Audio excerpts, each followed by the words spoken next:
Pacific Ocean looked calm on the surface. But beneath that silence, a terrible war was already taking shape. Two very different powers were moving toward an inevitable collision. On one side stood Imperial Japan, an empire built on discipline, hierarchy, and the belief that honor mattered more than life itself. Japanese soldiers were raised on the Bushido code, taught from their first day in uniform that surrender was shame, capture was dishonor, and death in battle was the highest duty to the emperor. On the other side stood the United States of America, a nation separated from the war by oceans, yet powered by something Japan underestimated: industry, logistics, and the ability to adapt. American strength did not come from ideology or sacrifice alone, but from factories that never slept, supply lines that stretched across the world, and an army trained to survive first and win second. For years, Japan expanded across Asia and the Pacific, seizing land and resources. China burned. Southeast Asia trembled. But Japan's empire had a fatal weakness: oil. Without fuel, its navy would be paralyzed, its aircraft grounded, its war machine dead. When the United States cut off Japan's oil and steel supplies, Tokyo faced a terrifying reality. Peace meant collapse. Retreat meant humiliation. The leadership chose the only path they believed remained: war. On the morning of December 7, 1941, Japanese aircraft filled the skies over Pearl Harbor. The attack came without warning. Battleships erupted in flames. Sailors were trapped inside sinking steel. In less than 2 hours, over 2,400 Americans were dead. Japan believed the strike would cripple American power and force negotiations. Instead, it united an entire nation. The next day, President Franklin D. Roosevelt stood before Congress and spoke words that echoed through history. A date which will live in infamy. America declared war. What followed was not just a military conflict. It was a clash of worldviews. Japan believed courage could defeat machines. America believed machines' coordination and endurance would outlast courage. Neither side truly understood the other. As the war spread across the Pacific, jungles, islands, and oceans became killing grounds. Each battle would reveal how deeply culture, belief, and strategy shaped the way men fought and died.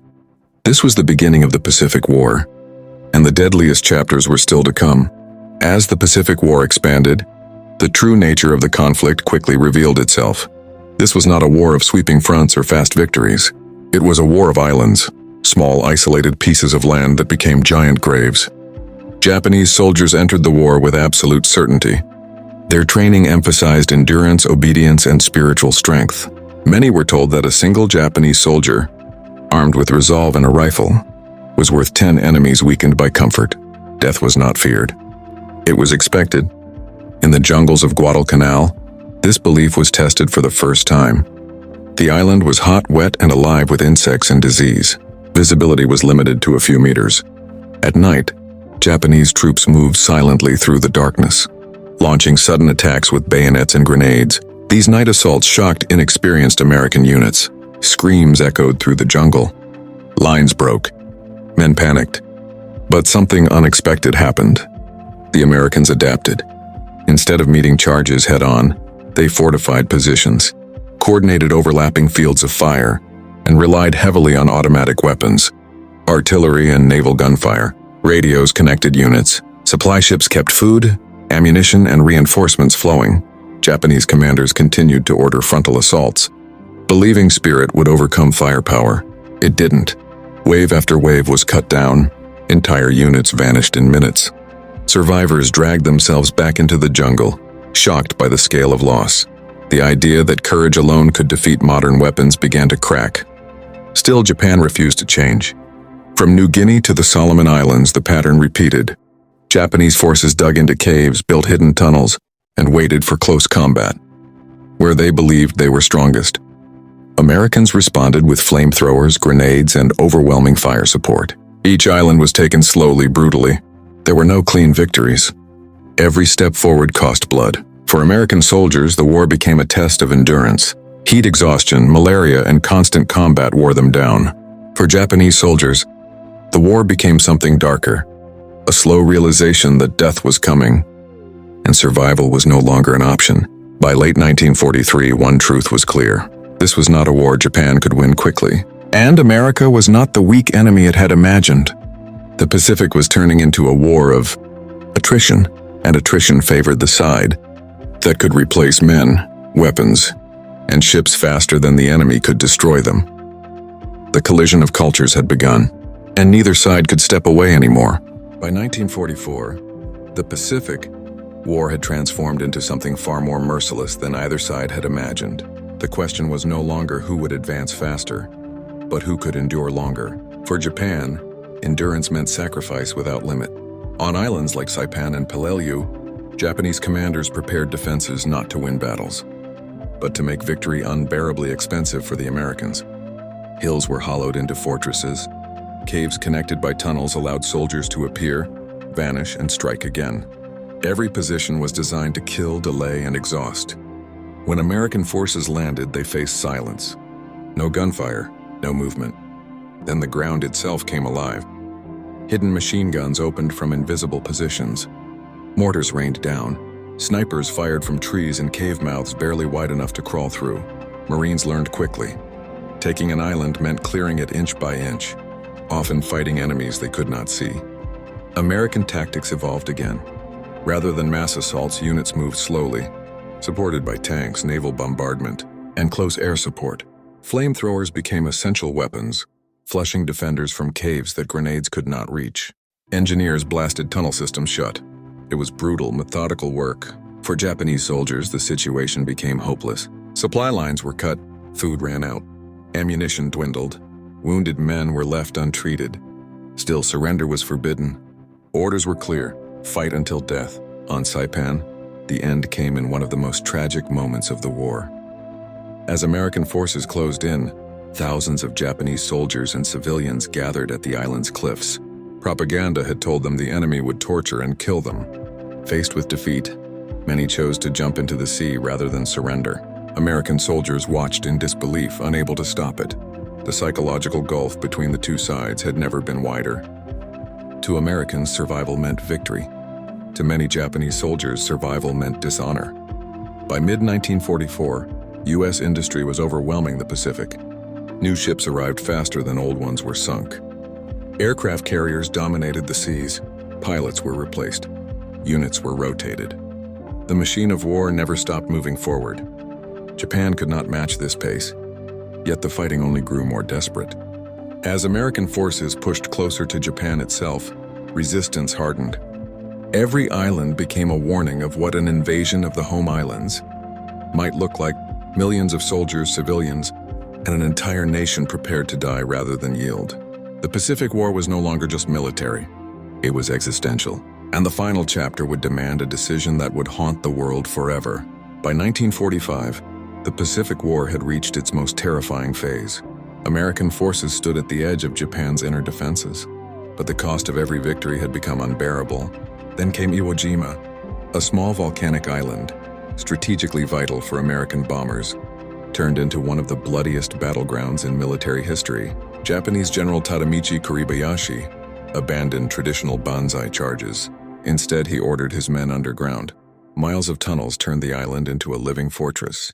When the Marines landed, the beaches swallowed them. Black volcanic sand offered no cover. Artillery, machine guns, and mortars erupted from hidden positions. Every step forward cost lives. For 36 days, Americans fought a battle where the enemy rarely appeared and never retreated. By the end, nearly all of the 21,000 Japanese defenders were dead. Only a handful surrendered. The iconic flag raised on Mount Suribachi became a symbol of victory, but behind the image was unimaginable loss. Then came Okinawa. This was no longer just soldiers fighting. Civilians were trapped in the middle. Japanese forces used towns and villages as defensive positions. American bombardment was relentless. Rain turned the battlefield into mud and blood. More than 200,000 people died, including tens of thousands of civilians. Okinawa revealed a terrifying truth. If Japan were invaded, the casualties would be catastrophic, on both sides. American planners estimated millions could die in a mainland invasion. Japanese leadership prepared civilians for mass resistance, training women and children with bamboo spears. The war had reached a point where survival itself seemed impossible. Then in August 1945, the world changed forever. A single aircraft dropped a bomb over Hiroshima. Days later, another fell on Nagasaki. In seconds, cities vanished. Tens of thousands were killed instantly. The scale of destruction defied comprehension. Japan faced annihilation. On August 15, 1945, Emperor Hirohito addressed the nation. For the first time in history, Japan surrendered. The Pacific War ended not with a final battle, but with silence. What remained was devastation and lessons written in blood. The war had proven that courage alone could not defeat industry. Honor could not stop bombs, and total war demanded a price no nation could truly afford. World War II in the Pacific was not simply a clash of armies. It was a collision of beliefs, cultures, and choices, and a warning to the future that when war becomes absolute, humanity itself is the first casualty. When the guns finally fell silent in the Pacific, victory did not bring peace, and it brought reckoning. Across Asia and the Pacific Islands, the scars of the war were everywhere. Cities lay in ruins. Jungles were filled with rusting weapons and unmarked graves. Millions of families searched for fathers, sons and brothers who would never return. The war had ended, but its shadow stretched far into the future. In Japan, surrender was more than military defeat. It was cultural shock. The idea of yielding had been unthinkable. Soldiers who survived returned home carrying not honor, but silence. Many never spoke of what they had seen or done. The Bushido ideals that once demanded death over surrender were quietly dismantled under Allied occupation. American forces occupied Japan not as conquerors, but as overseers of transformation. General Douglas MacArthur supervised sweeping reforms. The military was disbanded. War industries were dismantled. A new constitution was written, one that renounced war entirely. For the first time, Japan would define itself not by conquest but by peace. Yet the human cost could not be erased. Hiroshima and Nagasaki became symbols of a new and terrifying age. Survivors, known as hibakusha, suffered for decades from radiation sickness, social stigma, and grief. The bombings ended the war, but they also opened an ethical debate that still haunts humanity. Was total destruction the only path to peace? For American soldiers, the Pacific victory was bittersweet. They returned home as heroes, but many carried invisible wounds.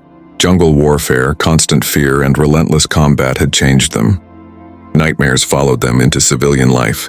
Some never adjusted. The war had taught them how to survive, not how to forget. The Pacific War reshaped global power forever. The United States emerged as a superpower, its industrial strength unmatched. Japan, once an empire driven by military expansion, began its long transformation into an economic and technological giant. Former enemies slowly became allies, bound by shared interests and hard-earned lessons. But history remembers the Pacific War for something deeper. It showed what happens when ideology becomes absolute, when surrender becomes forbidden, when survival itself is labeled weakness. On islands like Guadalcanal, Iwo Jima, and Okinawa, men did not fight for land alone. They fought for meaning, belief, and identity. In the end, neither side truly won. What endured was the warning. That war fought without limits demands a price beyond counting. That honor without mercy leads only to ruin. And that when nations collide with total conviction, humanity stands in the crossfire. The Pacific fell silent in 1945, but its echoes still shape the world today. The Pacific War was not merely a series of battles. It was a study in contrasting military philosophies and tactical innovation. The Japanese army relied on speed, surprise, and fanaticism. The Bushido Code instilled absolute obedience, making surrender virtually unthinkable. Their soldiers were trained to fight under extreme conditions, to die rather than retreat. Islands became fortresses, and the terrain itself was weaponized. Dense jungles, volcanic slopes, hidden caves, and underground tunnels were all extensions of the battlefield. In contrast, the Americans approached warfare with industrial logic. Supply lines, artillery, and air power were as vital as courage. Every operation was meticulously planned. Logistics were as lethal as bullets. Amphibious assaults required months of preparation, with maps, aerial reconnaissance, and detailed intelligence dictating every move. Success depended on coordination, not personal valor alone. The United States had the advantage of endless resources, tanks, ships, aircraft, and manpower, which allowed them to sustain campaigns that would have broken lesser forces. Guadalcanal was the first true test of these opposing doctrines. Japanese forces struck at night, relying on stealth and surprise, while American Marines adapted, employing perimeter defenses and coordinated fire. Even when caught off guard, the Americans held. Supply lines ensured they had ammunition, food, and reinforcements. Night engagements that would have led to total Japanese victories in the past now ended in failure, showing a shift in the balance of war. The lesson was clear. Adaptability and industrial might could overcome ideology and fanaticism. Iwo Jima further exemplified this contrast. Japanese defenders prepared extensive fortifications, underground bunkers, interlinked tunnels, and hidden artillery. Each hill was mined, each cave a trap. Yet American tactics, relentless bombardment, flamethrowers, and coordinated infantry assaults slowly neutralized these defenses. Casualties were high, but the Americans learned to integrate air support, naval gunfire, and close-quarter combat into a single, cohesive strategy. The Japanese were prepared to die. The Americans were prepared to survive and win. The use of intelligence also shaped outcomes. American codebreakers intercepted communications anticipating Japanese movements. Logistic superiority meant that once a beachhead was secured, reinforcements and supplies could be delivered faster than the Japanese could respond. Japanese forces, despite courage and commitment, were often cut off, exhausted, and under-equipped. In battles where terrain and morale once guaranteed victory, the Americans turned their industrial and strategic advantage into decisive outcomes. By 1944, the Pacific War had become a brutal test of endurance and resolve for both sides.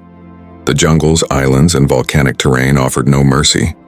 Every hill, every cave, every beach landing was a crucible of suffering. Soldiers on both sides faced not only enemy fire but disease, starvation, and extreme weather. Heat, humidity, and tropical storms turned the simplest tasks into a fight for survival. Mosquito-borne illnesses, dysentery, and malaria claimed thousands of lives, often silently while battles raged around them. American Marines, despite their training and supply advantages, endured unimaginable hardships. Rations were sometimes meager and fresh water scarce.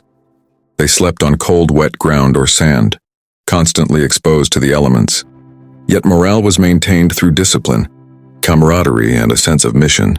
Letters from home, small comforts, and even moments of humor gave fleeting relief. Every soldier knew that survival depended on both mental resilience and tactical skill. The Americans learned to treat the jungle itself as both enemy and ally, reading terrain, anticipating ambushes, and using it to shield movements.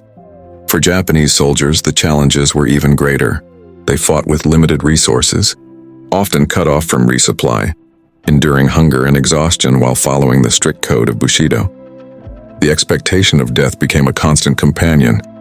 Many soldiers abandoned conventional tactics, relying on guerrilla-style ambushes and defensive networks that exploited every inch of the terrain. The determination to die honorably fueled repeated attacks that inflicted heavy casualties on advancing forces, but it also meant that their survival odds were slim. Amid the chaos, human stories emerged, stories of courage, sacrifice, and fleeting compassion. Marines who pulled wounded comrades from the line of fire, Japanese soldiers who protected their peers despite inevitable death, and medics on both sides who treated the injured with devotion, even when the enemy lay beside them. These moments did not change the tide of war, but they revealed the complexity of humanity amid total destruction. Battles like Peleliu and Saipan highlighted the relentless scale of suffering. Americans fought through fortified positions, encountering hidden tunnels, mines, and artillery. Casualties mounted, yet the strategic necessity of capturing these islands pushed forces forward. Every small gain came at immense cost. Japanese defenders, facing inevitable defeat, sometimes launched final, desperate attacks, banzai charges meant to inflict maximum damage before death. In these moments, the psychological dimension of war became clear. Fear, determination, and indoctrination collided with logistics, firepower, and planning. By early 1945, the Pacific War had reached a tipping point. The United States, leveraging industrial might and experience gained from years of combat, prepared for a final push toward the Japanese home islands. Every captured island had become a stepping stone, a hard-won foothold and a lesson in strategy, supply, and human endurance. American forces had adapted to the harsh realities of jungle warfare, mastering amphibious landings, coordinating artillery, and refining close-quarter combat techniques. Yet each victory came at staggering human cost. Thousands wounded, thousands dead, and countless more carrying invisible scars of trauma. The Japanese defenders, deeply entrenched and determined to uphold honor, continued to resist fiercely. Their network of caves, bunkers, and tunnels allowed them to prolong battles, far beyond what the Americans had expected. Yet as resources dwindled and supply lines were severed, the weight of attrition became unbearable. Soldiers faced starvation, disease, and relentless bombardment. Still, Bushido-inspired devotion compelled many to fight to the last breath. Entire units would vanish in a single banzai charge, leaving only silence and the shattered landscape as witness. By mid-1945, the focus shifted toward the heart of Japan itself. The twin islands of Hiroshima and Nagasaki were fortified but vulnerable. The American command understood that a conventional invasion would result in catastrophic casualties on both sides. A decision was made to use the new weapon, the atomic bomb. This choice, controversial and devastating, aimed to end the war swiftly, sparing countless American and Allied lives at the cost of unimaginable civilian suffering. On August 6th, Hiroshima experienced an explosion unlike any in human history. 3 days later, Nagasaki faced a similar fate. Tens of thousands died instantly, cities reduced to ash and shadow. Those who survived faced injury, radiation sickness, and a lifetime of grief. The shock of the bombings forced Japan's surrender.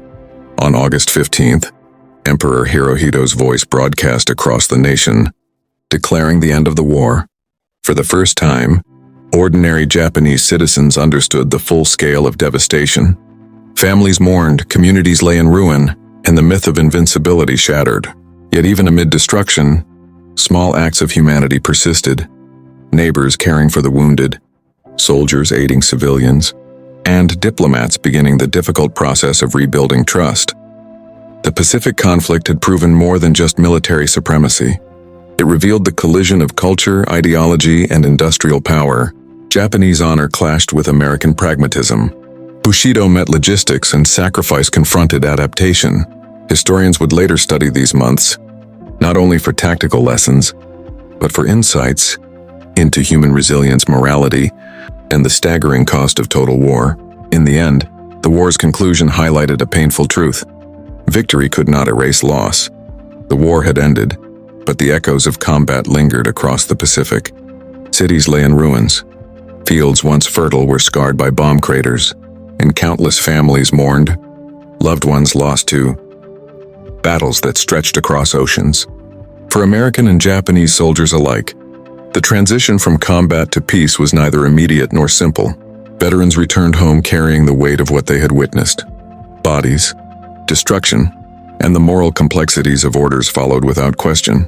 PTSD, then little understood, haunted them silently, shaping post-war societies and personal narratives for decades. In Japan, the devastation was immediate and visible. Hiroshima and Nagasaki were reduced to skeletal remains of buildings, streets littered with rubble, and thousands of civilians who had survived the initial blast struggling with burns, trauma, and radiation sickness. Food and water were scarce, and the social infrastructure that had supported an empire for centuries was effectively gone. Yet in the midst of despair, communities began to rebuild. Neighbors helped neighbors. Informal networks of aid emerged, and survivors told their stories to keep memory alive. The emperor's announcement of surrender was met with relief, fear and disbelief in equal measure. To many, the notion of defeat was inconceivable. After years of indoctrination that framed surrender as ultimate shame, for the Americans, the Pacific Campaign was a study in endurance, adaptation, and industrial might. Every island captured, every fortified position neutralized, had been paid for with human lives. Soldiers reflected on the courage and sacrifice of the Japanese, who fought with unwavering loyalty to code and country, even when facing insurmountable odds. They also recognized the importance of logistics, intelligence, and technology, from amphibious assaults to coordinated naval bombardments, that had allowed them to advance steadily. Overcoming terrain and tenacious defenders, the war had transformed global politics and reshaped the lives of millions. The United Nations would soon be formed in response to the unprecedented scale of destruction and the need for international collaboration to prevent future conflicts. Economies, particularly in the United States, surged with wartime production, setting the stage for post-war prosperity. Japan, meanwhile, faced occupation, demilitarization, and profound cultural reevaluation. citizens confronted the duality of honor and survival, grappling with the moral and physical devastation left by total war. Historians studying the Pacific theater often highlight the duality of heroism and horror. The bravery displayed by both American and Japanese troops exists alongside the staggering human cost of strategic decisions, industrialized warfare, and the first use of nuclear weapons in combat. The lessons endure: the importance of preparation, the limits of ideology against pragmatism, and as 1945 came to a close, the Pacific Ocean returned to an uneasy calm. The islands that had been battlegrounds now lay quiet, marked by the remnants of human conflict, craters, burned-out bunkers, and rusting war machinery. The seas, once alive with naval engagements, were empty except for the occasional patrol or supply ship. For both sides, the war had left indelible scars. Cities destroyed, families shattered, and soldiers carrying memories that would last a lifetime. In Japan, reconstruction began under the supervision of Allied occupation forces. The once mighty empire faced demilitarization, strict control over armed forces, and societal reform. Survivors, many orphaned or displaced, rebuilt their communities from rubble, struggling to regain a sense of normalcy. Schools reopened, businesses restarted, and people attempted to restore routines, even as the trauma of war remained ever present. Cultural reflection became widespread. The notions of honor, sacrifice, and duty were examined and, in many ways, redefined. The war had proven that survival often required pragmatism over ideology. In the United States, the war effort brought veterans home to a society transformed by industrial growth and emerging global influence. Soldiers returned with a mixture of pride, relief, and sorrow. Families reunited, but many struggled to reconcile the horrors they had witnessed with everyday life. The lessons learned, coordination, technological innovation, and the importance of supply lines, shaped military doctrine and national strategy for decades. Memorials, oral histories, and museums were established to honor those who had served and those who had fallen, ensuring that the sacrifices were not forgotten. The Pacific Theater remains a powerful study of human endurance. American forces demonstrated the value of teamwork, logistics, and firepower, advancing relentlessly against well-trained, determined opponents. Japanese forces, bound by the Bushido Code, exemplified courage, discipline, and loyalty, even in the face of inevitable defeat. The human stories, acts of bravery, suffering, and compassion transcended strategy, showing that war is not only about military victories but also about the people who live through it. Ultimately, the Pacific War highlighted the interplay between culture, technology, and strategy. It revealed the consequences of ideology clashing with industrial might and underscored the resilience of human life amidst total destruction. The islands, oceans, and cities that bore witness to unimaginable violence also became symbols of survival, adaptation, and the hope for peace. The lessons endured: preparedness, empathy, and the recognition that even in war, humanity can shine through. The war in the Pacific had ended, but its impact would resonate for generations. From the ash of Hiroshima and Nagasaki to the jungles of Guadalcanal, the story of the Pacific War serves